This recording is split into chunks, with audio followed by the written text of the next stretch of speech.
Gracias, Luis Emilio, por haber aceptado la invitación. Hola, Germán, ¿cómo estás? Bienvenido a tu programa. Muchas gracias, encantado de compartir contigo y con la audiencia de Globovisión. Maravilloso. Luis Emilio, bueno, lo que está ahorita en el tapete político es la Asamblea Nacional Constituyente.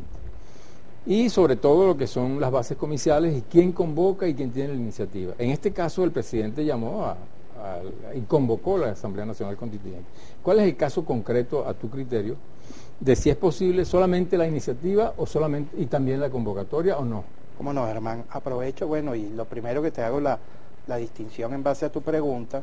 El día que el presidente de la República consignó el decreto con la iniciativa, la convocatoria del proceso constituyente, al día siguiente se realizó la reunión del directorio del Consejo Nacional Electoral, en el cual yo pedí que ese decreto fuera devuelto al ciudadano presidente de la República por considerar que el decreto tiene vicios de inconstitucionalidad.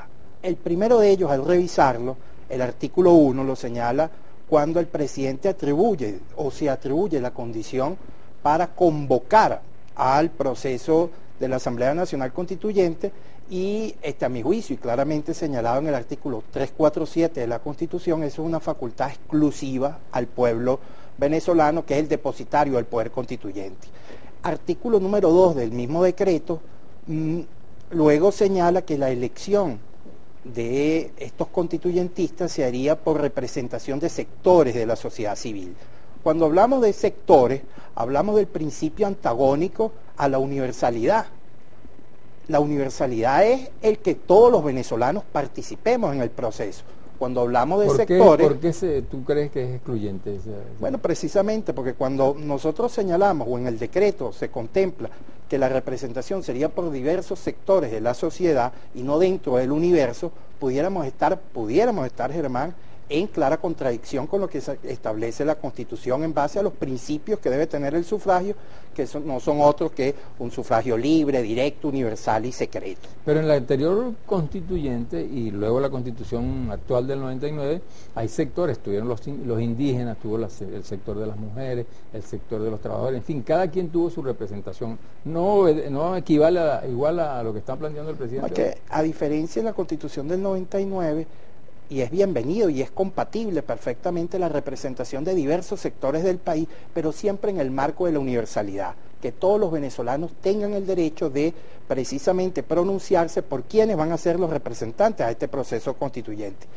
Como te decía, es fundamental, a nadie distinto, primero lugar al pueblo venezolano es quien puede convocar a este proceso de Asamblea Nacional Constituyente, y segundo, el materializar por sectores pudiera ser una clara contradicción al texto constitucional. Sin embargo, bueno, como te decía, yo inclusive dentro del Poder Electoral solicité que fuera devuelto el decreto. Bueno, sin embargo, la consideración del Consejo Nacional Electoral fue remitirlo a la Junta Nacional Electoral para que arrancara los procesos de estudio de toda esta iniciativa constituyente.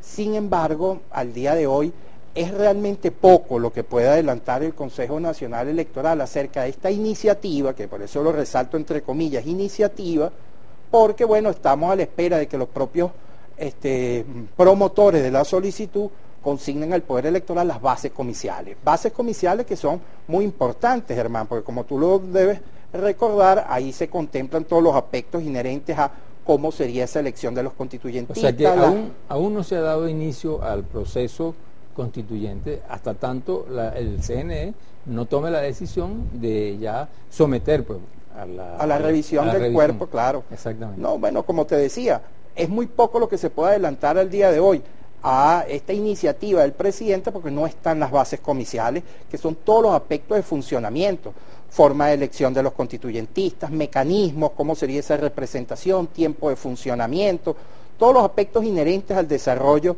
de este proceso constituyente, el cual además te resalto que es fundamental que sea sometido a consideración del pueblo venezolano.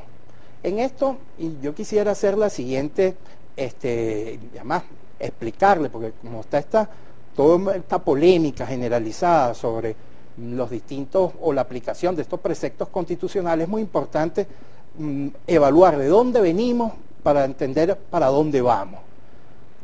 Cuando el presidente Chávez impulsó el proceso constituyente en el año 1999, la Constitución de 1961 no contemplaba todos estos aspectos.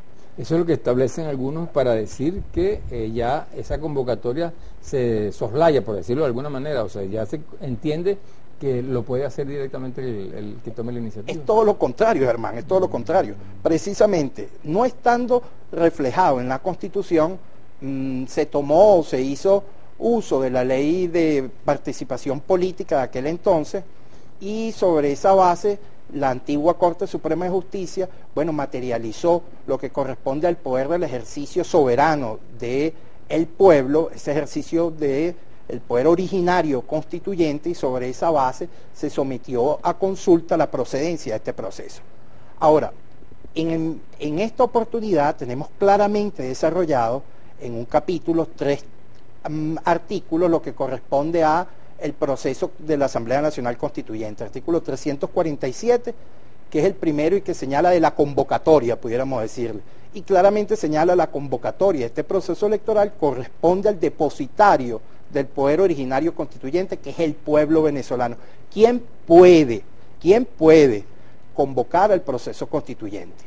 Luego el 348, Germán, discúlpame, luego el 348 te señala quiénes son los titulares de la iniciativa. El presidente de la República, de la iniciativa, la convocatoria, el presidente de la República, la Asamblea Nacional en sus 2/3 partes, los consejos municipales en sus 2/3 partes en cabildo, y el 15% del registro electoral. Y ese es un buen ejemplo para nosotros reflejarle al pueblo venezolano que si, por ejemplo, esta iniciativa viniera del 15% de los venezolanos del registro electoral, también no pudiera ese 15% decidir por el restante cuerpo electoral del 85%. Tiene que ser sometido a consideración del pueblo la convocatoria y las bases comiciales, que estas bases comiciales, como te decía, son los aspectos del procedimiento a través del cual se sometería la ejecución de la constituyente. Y luego de elegidos los constituyentistas, procurado, culminado el trabajo de los constituyentes, bueno, sometido nuevamente a consideración del pueblo venezolano ese trabajo y esa aprobación del texto. Es muy importante recordar, si en la Constitución del 61, que hablábamos de una representación o de una democracia representativa, se pasó y se materializó a través de el pueblo como originario del poder constituyente, bueno, sería un contrasentido, Germán, que en una democracia que se desarrolla participativa y protagónica, se avance un proceso constituyente sin la participación del pueblo y sin el protagonismo del pueblo. Te decía, preguntaba Luis Emilio, si eso procede, el CNE establece que es de esa manera y no hay que hacer convocatoria, consulta al pueblo, ¿qué tienen que hacer los que en este caso están en contra? Bueno, vamos a hacer algo, vamos a escuchar unas preguntas que nos